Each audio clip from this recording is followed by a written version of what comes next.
The Castro government decided to diversify the economy towards biotechnology and tourism.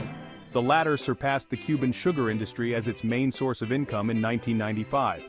The arrival of thousands of Mexican and Spanish tourists led to an increasing number of Cubans resorting to prostitution. Although officially illegal, Castro refrained from cracking down on prostitution in Cuba for fear of a political backlash.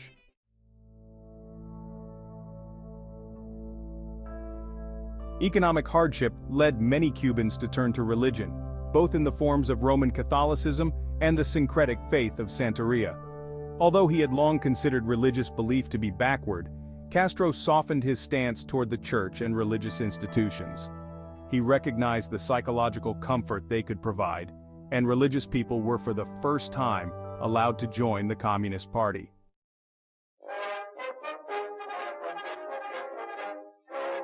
In the early 1990s, Castro embraced environmentalism, campaigning against the waste of natural resources and global warming, and accusing the United States of being the world's primary polluter.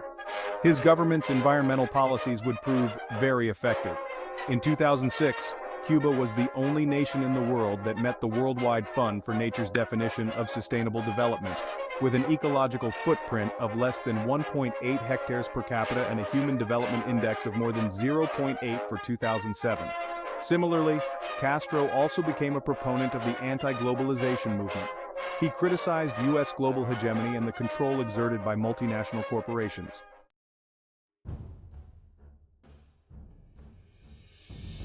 Castro also maintained his devout anti-apartheid beliefs, and at the July 26, 1991 celebrations, he was joined on stage by recently released South African political activist Nelson Mandela. Mandela praised Cuba's involvement in fighting against South Africa in Angola, and personally thanked Castro. He would later attend Mandela's inauguration as President of South Africa in 1994. In 2001, he attended the Conference Against Racism in South Africa, at which he lectured on the global spread of racial stereotypes through American cinema.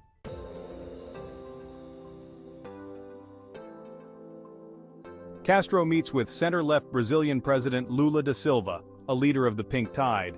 Now, Cuba, mired in economic problems, would be aided by the 1999 election of anti-imperialist Hugo Chavez to the Venezuelan presidency.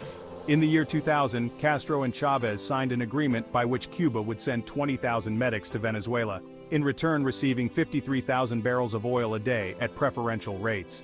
By 2004, this trade was intensified, Cuba sending 40,000 medics and Venezuela providing 90,000 barrels a day. That same year, Castro initiated Mission Milagro, a joint medical project which aimed to provide free eye surgery to 300,000 people from each nation. The alliance boosted the Cuban economy, and in May 2005, Castro doubled the minimum wage to 1.6 million workers, increased pensions, and gave new kitchen appliances to Cuba's poorest residents. However, some economic problems persisted. In 2004, Castro closed 118 factories, including steel plants, sugar mills, and paper processors, to compensate for the fuel shortage crisis.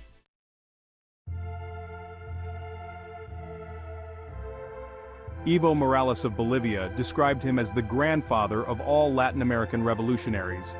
In contrast to improved relations between Cuba and several leftist Latin American states, in 2004, he broke off diplomatic relations with Panama after centrist President Mireya Moscoso pardoned 4 Cuban exiles accused of trying to assassinate Castro in the year 2000.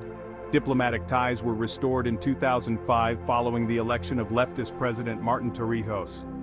Castro's improving relations in Latin America were accompanied by continued animosity towards the United States. However, following the massive damage caused by Hurricane Michelle in 2001, Castro successfully proposed a one-time cash purchase of food from the United States, while rejecting his government's offer of humanitarian aid. Castro expressed solidarity with the United States following the September 11, 2001 attacks, condemning Al-Qaeda and offering Cuban airports for the emergency diversion of any U.S. planes. He recognized that the attacks would lead to U.S. foreign policy becoming more aggressive, which he believed was counterproductive.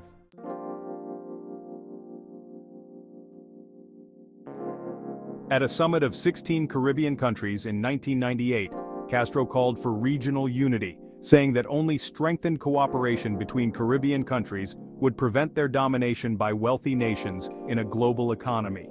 Caribbean nations' governments backed Cuba while accusing the United States of breaking trade promises. Castro, a regional pariah not so long ago, was increasing grants and scholarships to Caribbean countries, while U.S. aid to those countries fell by 25% between 1993 and 1998. Cuba has opened 4 additional embassies in the Caribbean community, including Antigua and Barbuda, Dominica, Suriname, and St. Vincent and the Grenadines. This makes Cuba the only country that has embassies in all independent countries of the Caribbean community. Castro was known to be a friend of former Canadian Prime Minister Pierre Trudeau, and was an honorary pallbearer at Trudeau's funeral in October 2000.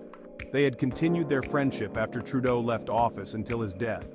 Canada became one of the first U.S. allies to openly trade with Cuba. Cuba still has a good relationship with Canada. On April 20, 1998, Canadian Prime Minister Jean Chrétien arrived in Cuba to meet with President Castro and highlight their close ties.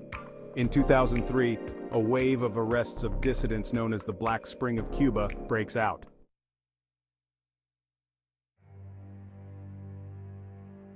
(2006 to 2008). On July 31, 2006, Castro delegated all of his duties to his brother Raúl. The move was described as a temporary measure while Fidel recovered from surgery for an acute intestinal crisis with sustained bleeding. In late February 2007, Fidel called into Hugo Chávez's radio program Allo Presidente, and in April, Chávez told the press that Castro was almost fully recovered. On April 21, Castro met with Wu Guanjing of the Chinese Communist Party Politburo, with Chávez in August and Morales in September. Commenting on Castro's recovery, U.S. President George W. Bush said, "One day the good Lord will take Fidel Castro away." Upon hearing this, the atheist Castro wryly responded, "Now I understand why I survived the plans of Bush and the other presidents who ordered my assassination. The good Lord protected me." Subsequently, the quote would be picked up by media outlets worldwide. In a letter dated February 18, 2008, Castro announced that he would not accept the positions of president, stating that his health was the primary reason for his decision, noting that "I would betray my conscience to take up a responsibility that requires mobility and total dedication that I am not in a physical condition to offer." On February 24, 2008, the National Assembly of People's Power unanimously voted Raúl as president. With Raúl calling his brother irreplaceable, he proposed that Fidel continue to be consulted on matters of great importance. If you like this 4-part series, subscribe now so you don't miss what's coming out next. Misterios de la Casa Blanca. Only with your subscription can we continue to investigate and create these real stories. Subscribe now, it's free.